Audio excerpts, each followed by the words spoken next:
Board of Directors to approve the budget Tuesday, December 17th, 2013.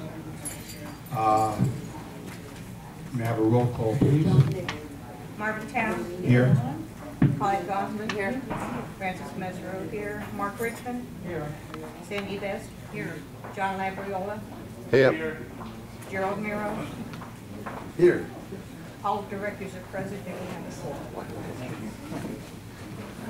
Next item is ratify the vote on the waiving of the reserves.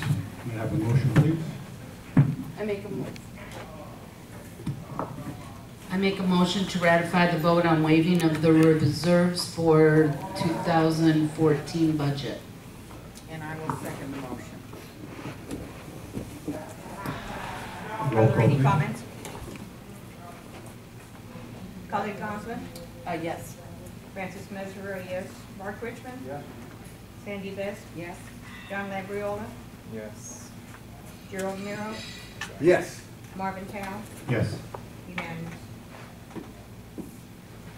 Next, item number 5, vote on the 2014 budget. I move to approve the proposed 2014 budget as recommended by unanimous vote of the Unit Owners Budget Committee and mailed to the membership. Do I have a second? I'll second it. Any comments by the, I'll start with a comment. Our home, International Village, was built starting in 1971. Our buildings, infrastructure, and common elements must be maintained. And the older it gets, the more maintenance it needs. It's a simple fact of life. Our plumbing and our air conditioning, for example, must be maintained. And it's just like us. The older we get, the more care we need. Plus, the cost of providing basic services for our community continues to rise. Water rates increase, electric rates go up, cable bills rise by our contract, insurance premiums go up. If each of us had our own private homes, we would still be subject to the same types of increases. It's just the way it is. Of course, many of us were affected by the economic downturn, and too many of us are still struggling to make ends meet. We, your board members, are very well aware of this. Through the extraordinary efforts of our management team, Jason, Chad, Grace, Brittany, and the back office staff of AMG and Alliance, our association has been able to cut costs, function more efficiently, and offer excellent service for all of us, the unit owners. We live in a beautiful condo community with country club amenities. That's why I bought here, and why I believe most of us bought our homes here. And I believe the vast majority of us, the owners of International Village, want to continue to live in a beautiful, well-maintained community with the same first-class amenities that we had when we first purchased. This budget was unanimously recommended by a committee of unit owners, all of them non-board members. It's lean, it's effective, it makes sense. I fully support adopting it as presented. Any other comments? I need clarification on who made the motion and who seconded it. Marvin made the motion. I made the motion. And I seconded it. Yeah, I have a comment. I had not expected your motion. Okay. And I had thought that we would, for the purpose of myself, my own review, and the purpose of the audience, go over some of the line items, particularly since one or two of them may be in contention or might need further explanation. And in previous budget hearings, this is what was done by the board so that everybody understood some of the items that we were absolutely adopting, why we were adopting them, and in some cases why it was necessary to vastly increase a particular category or where we made savings by reducing categories. And I would like the benefit of that review. That's what this discussion is all about. Do you want to start with any particular items?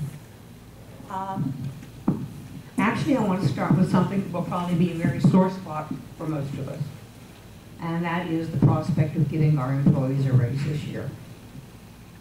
Many of us, I read everybody's email, particularly the ones that don't agree with me, please, and I really take everybody seriously. John's comments about ways to perhaps reduce the budget were taken quite seriously by the board and certainly by our property manager, who spent hours researching and giving replies item by item to the items that John brought up. I understand that if anyone has not had the benefit of Mr. Levy's analysis, there are copies available, and you should read them so that you know both sides of the coin. You know what John was proposing, and you know what management feels should prevail. Whether you agree with one or the other, at least you'll know both sides of the coin.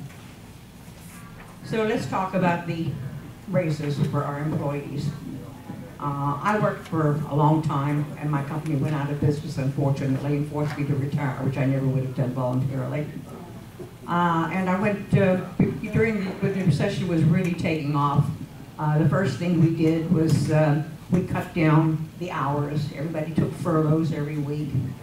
And then we forewent a lot of the social activities. We stopped having bagels on Friday, that sort of thing. You know, it sounds petty, but we were pinching pennies. Then it came to the point where we all took a cut in salary. Anything to save our jobs. And unfortunately, the company went out of business anyway. They didn't go out of business, they closed their Fort Lauderdale office. So I know how hard it is to go for years without an increase, and not only not without an increase, but getting a cut in wages. I would not like to see that happen to our employees. But I do recommend that between a 2 and a 2.5% increase is more in line with the current economy and would help a little bit on the pocketbook of our owners. Yeah, I'm curious about one thing. As was mentioned, John put on his blog, and I believe blasted to his emails, 16 recommendations as to reducing the certain line items on the budget. And I know he was asked to share, and then Jason, our manager, went over that and responded with detailed responses to each of those part of John's analysis.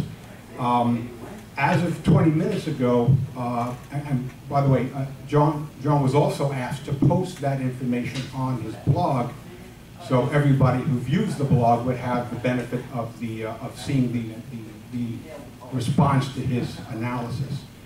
As of 20 minutes ago, Jason's comments or management's comments were not posted on the blog. Did any of you receive an email with Jason's response? No. Did you get it from John? You did not. Okay. Okay. I'm just curious if John had shared the information with you. Okay. Okay. Now I'm just curious about that. Any other comments? On this issue? Well, the motion is to approve the budget as presented. Well, are we going to...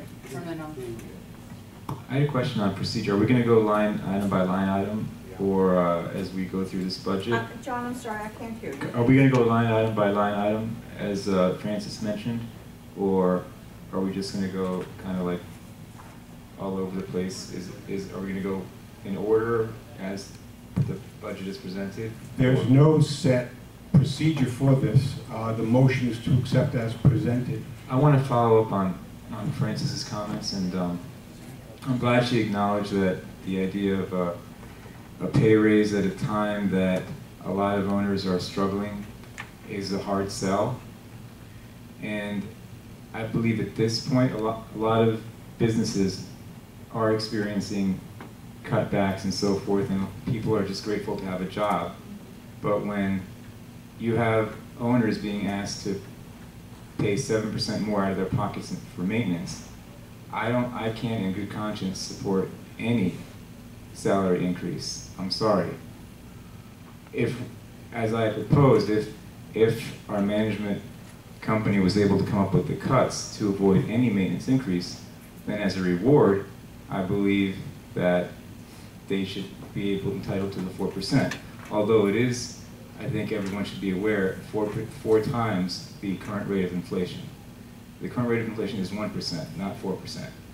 So for them to earn that 4%, they would have to do something, I think, truly extraordinary. And I think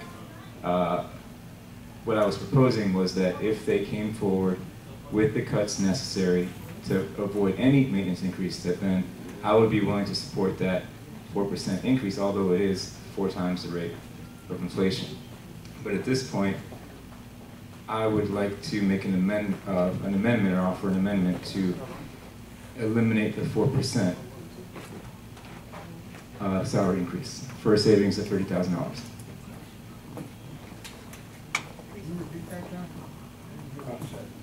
I make an amendment to eliminate the 4% increase for a savings of $30,000.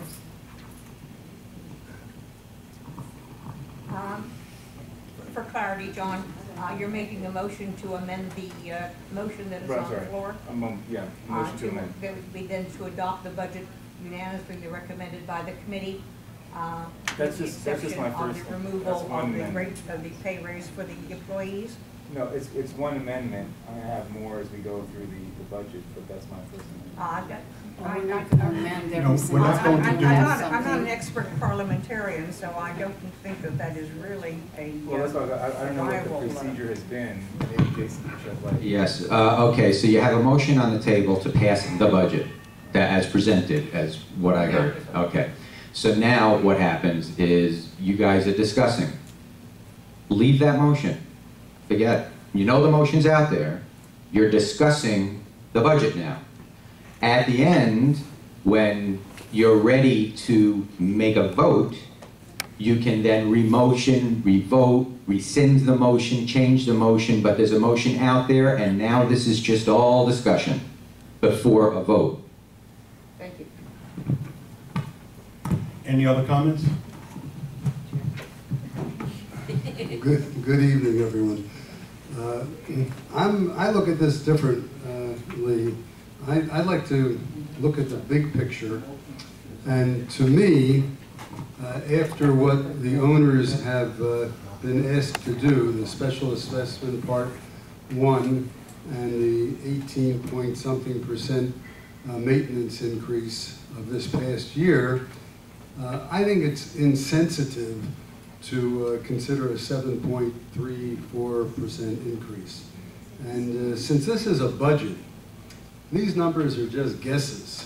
Of course, we have prior year to go back to, but I feel, I know in my business, if I made a budget, if I know where I want it to be, I could make sure those numbers got me there.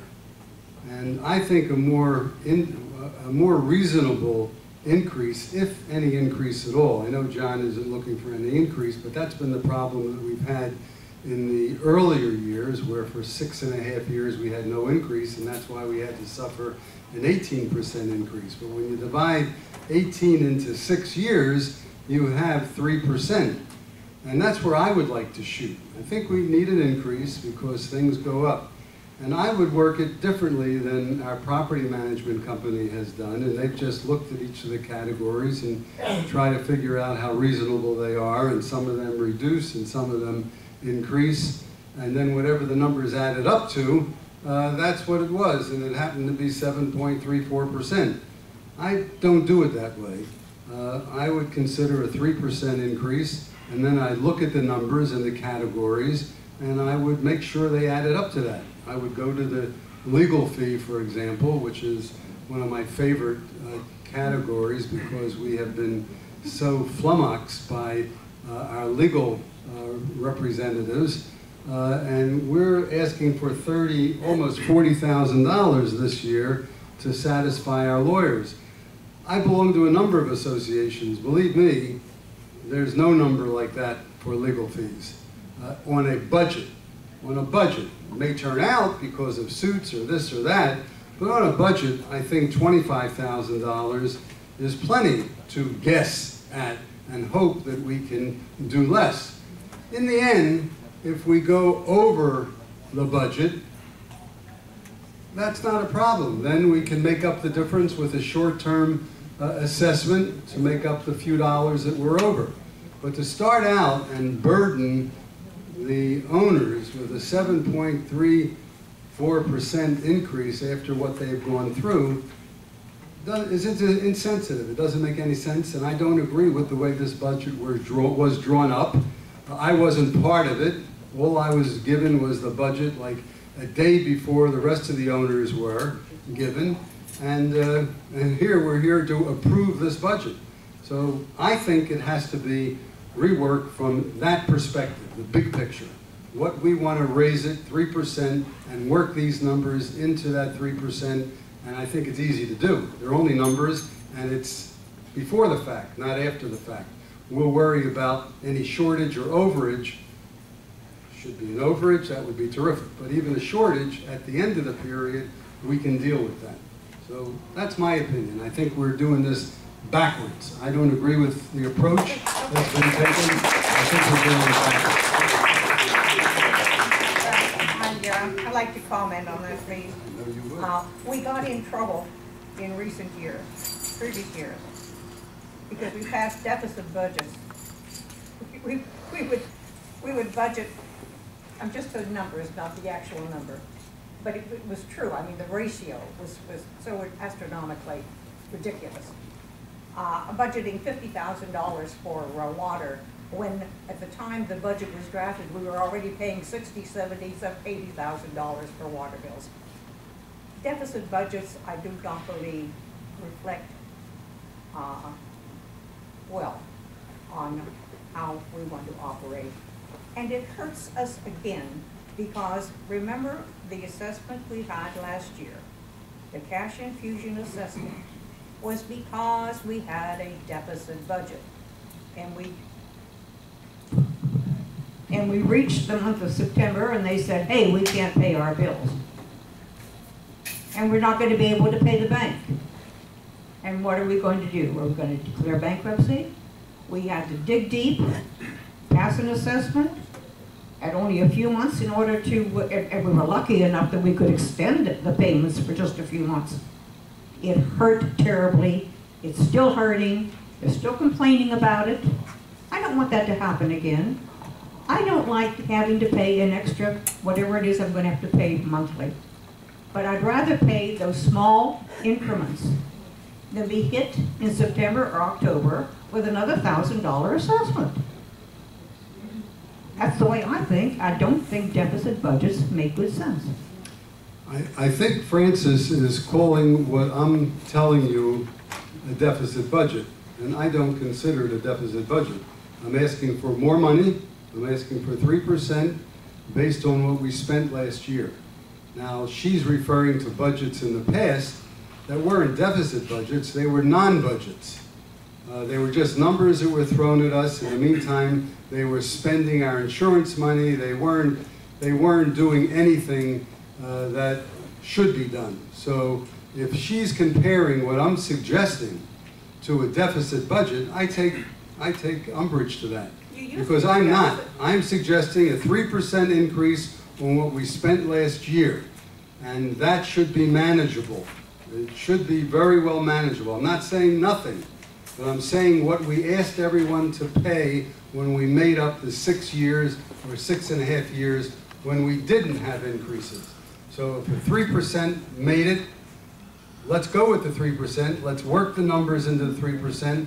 If we come up with $100,000 short at the end of the year, that's not a big deal to divide amongst 832 units. I belong to other condos.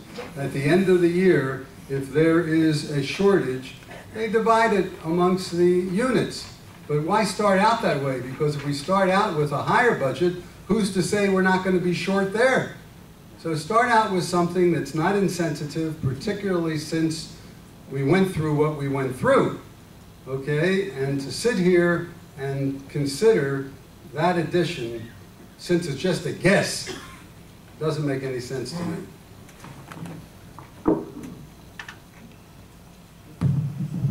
Let's not dwell on guesses. Some of the figures are within reason to believe that they are absolutely accurate. Nobody's guessing. We know from experience what our bills have been. We already have advance notice of the rate increase that we can expect in our insurance, in the water, in the cable, in some of our other services.